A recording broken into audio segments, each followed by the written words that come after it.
মই প্ৰয়াত তৰুণ গগৈদেৱৰ পুত্ৰ কোনো হিমন্ত বিশ্ব শৰ্মা ডাঙৰীয়াৰ পৰা মই ভয় নকৰোঁ। মই প্ৰয়াত তৰুণ গগৈদেৱৰ পুত্ৰ কোনো হিমন্ত বিশ্ব শৰ্মা ডাঙৰীয়াৰ পৰা মই ভয় নকৰোঁ। যোৱাকালি আমাৰ সংবাদমেল চাই মুখ্যমন্ত্ৰী হিমন্ত বিশ্ব শৰ্মা ডাঙৰীয়া অলপ থকমক খালে যেন লাগিছে। লগে লগে সন্ধিয়া ভাগত ক'লে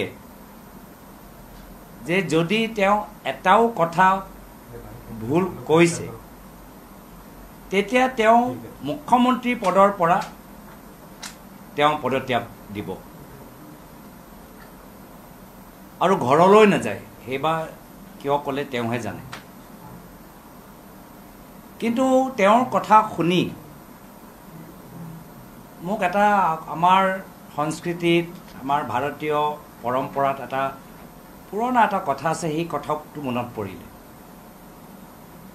যে এটা মিছা কথা লুকাবলৈ হ'লে হেজাৰ মিছা কথা ক'বলগীয়া হয়। আৰু সেয়া হৈছে বৰ্তমান মুখ্যমন্ত্ৰী হিমন্ত বিশ্ব শৰ্মা ডাঙৰীয়া অৱস্থা।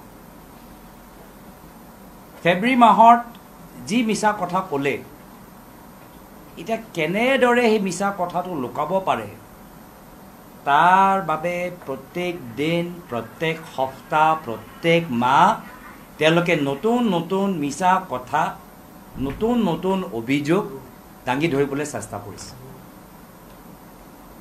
আৰু এই মুখ্যমন্ত্ৰী পদৰ পৰা পদত্যাগ দিয়াটো একো নতুন কথা নহয়। তেওঁ এই যে প্ৰস্তাৱ দিলে, এই প্ৰস্তাৱ লৈ আজি